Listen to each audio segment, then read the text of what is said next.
Cooking is all about people. Food is maybe the only universal thing that really has the power to bring everyone together. No matter what culture, everywhere around the world, people get together to eat. This is a popular saying from Guy Fieri, and it is on this note that we get into today's episode where we feature talented and most creative lady, Weyinmi Oritsejafor, who quit her 9-to-5 on administration with various notable firms to begin something interesting she is passionate about, which is cooking. Today, she is the CEO of Bayleaf Restaurant. Welcome.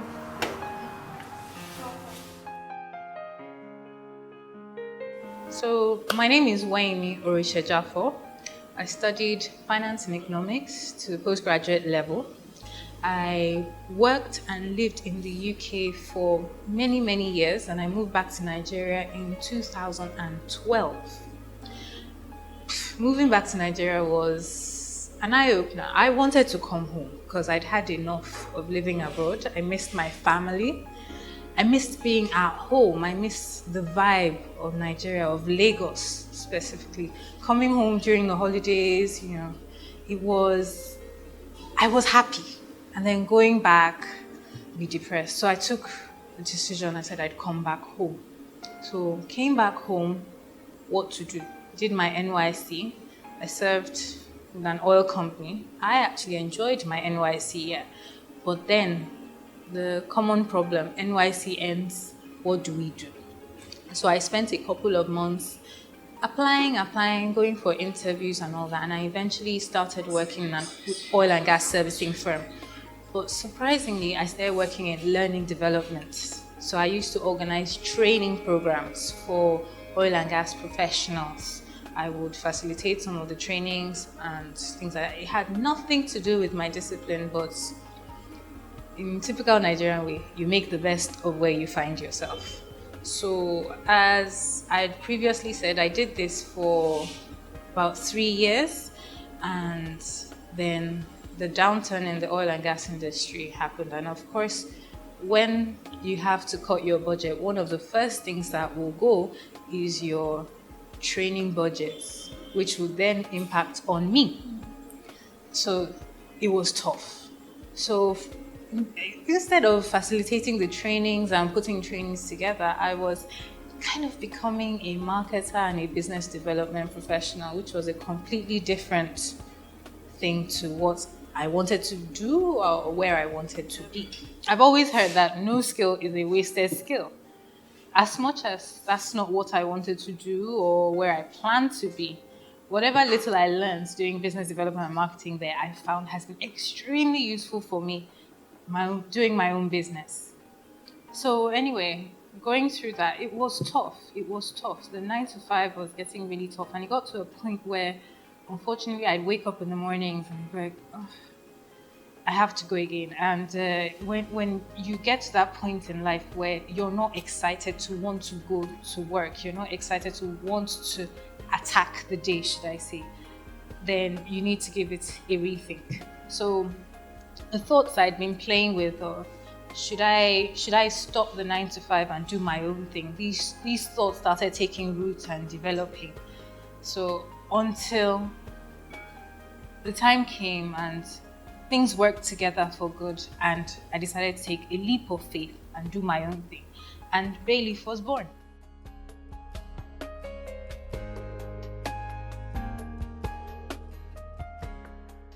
My greatest joy is here.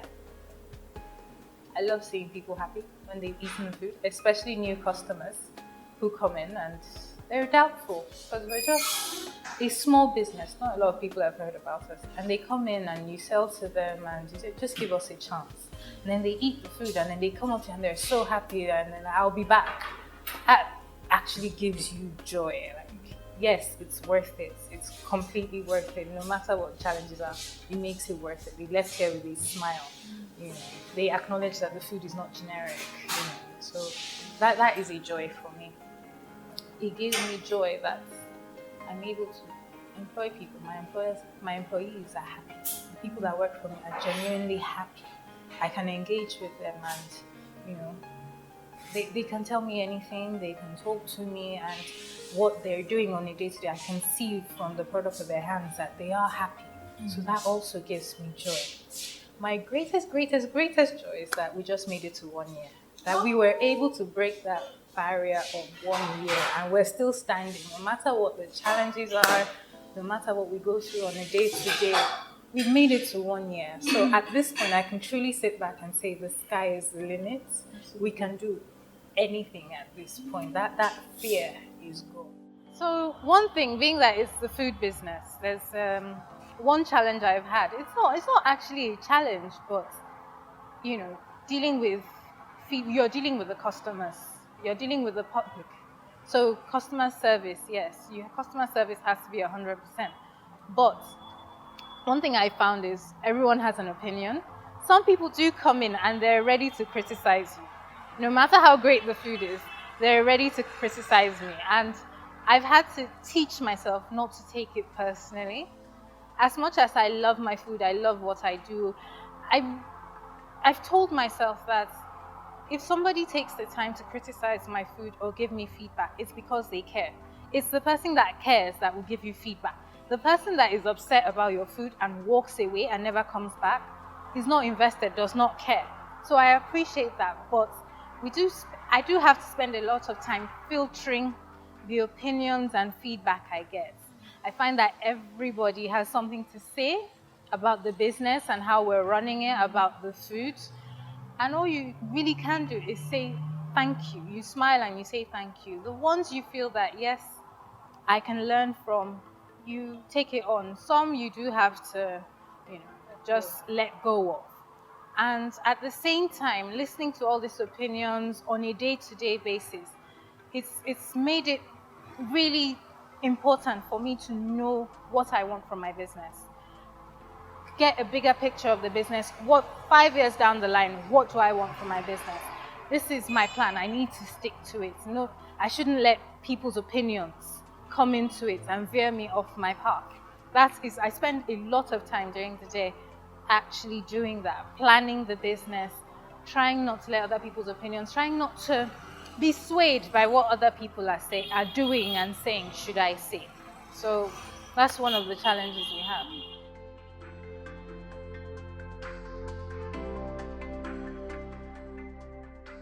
So I just asked someone around, a friend that works in IRS, and recommended this place. And then ever since then, when you're getting premium products for not so premium price.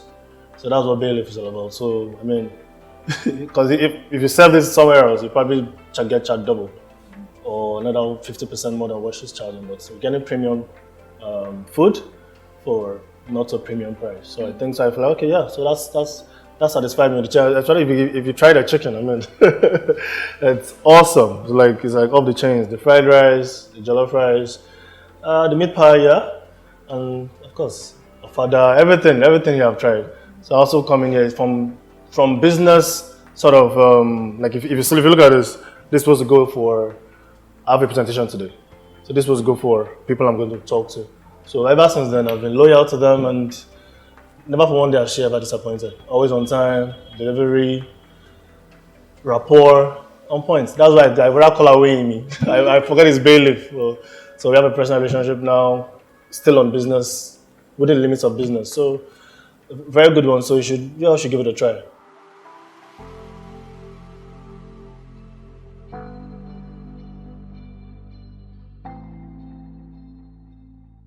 I accidentally discovered this place when I'm actually a foodie, and I'm very picky.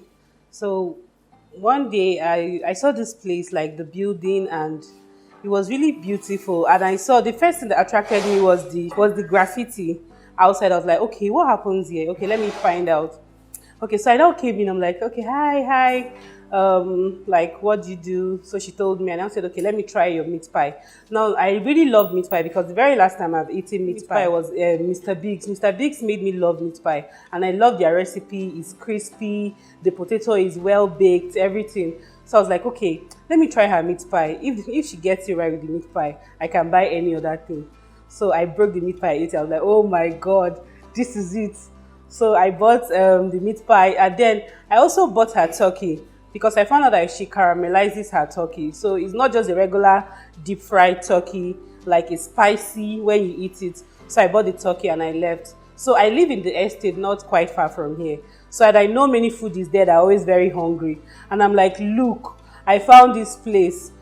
So you guys should come here and let's try it out. So one day like that, we were many and we came, and just like that, it's like a ripple effect, and they be telling people, So initially, when I had the discussion with her, I was like, okay, I know this location and all that. Like, how do you intend to break even?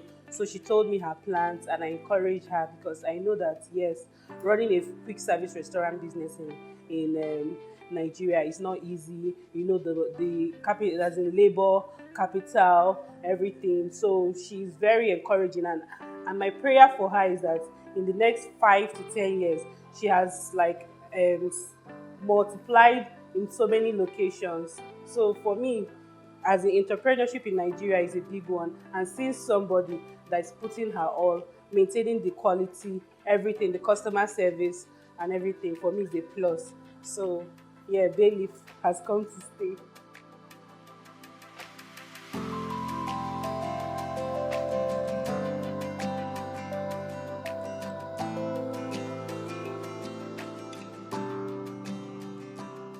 My business challenges, I will tell you on a day-to-day, it's just, let me just say, power. Power is my main challenge. Sometimes I sit there and I imagine, what if power wasn't an issue? It will make life so much easier, because what it costs to run a business, especially a food business, I basically need power 24 hours a day. Reliable power, constant power. So I'm having to spend a lot of my capital buying diesel, buying petrol, servicing and maintaining generators all the time. Even when we're short, I need to run because I have stock in my freezer. So power is a main problem for me.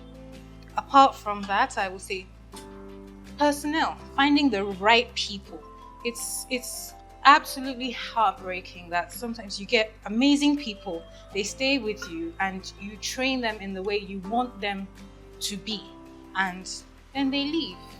What do? You just have to keep at it. But power, personnel, yes, I will say sometimes the bills. Apart from that, yes, we have to pay our taxes, pay your taxes. But when you've had a month that is not as amazing as you would like, it's pretty painful to have to pay your bills at the end of the month. But it has to be done. Yes, it sounds.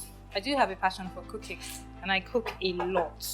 Right when I was in uni, a lot of my friends used to come to my house to eat. So it's always been something I loved to do.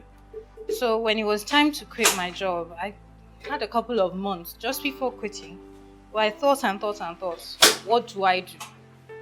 I know I'm not the most creative of people, so going down I want to be a makeup artist or I want to be a designer route would just be me being untrue to myself. So I was like, why not do food? Something that I love to do, something I understand. I love feeding people. I love people. And then something started happening. I used to work on the island and I would finish work about 9 o'clock at night. And then driving back home, I would think, I don't want to eat food at home. I'm really, really hungry. I don't want to eat food at home. I don't want to go out of my way to get food. I want something really good, really nice, but along my route home. Something I could just pick up and just jump back into traffic and leave. I'm specialized in catering and baking, and I work as a supervisor in Bayleaf. For starting, working here is a big pleasure for me. And I've worked in so many places. And I would say Bayleaf, they have a nice setup. The food is good compared to what I've worked before. They has a unique way of, making their food, which is very good when it comes to customer service. And your experience of and apart from that, she's my boss. She's the nicest person I've ever worked with. And no matter what I do, she always try, as possible to speak to me as brother, which I really like about her. This is not your regular 9 to 5, but this is my life. My name is Weyinmi Oritsejafor. Welcome to Bayleaf.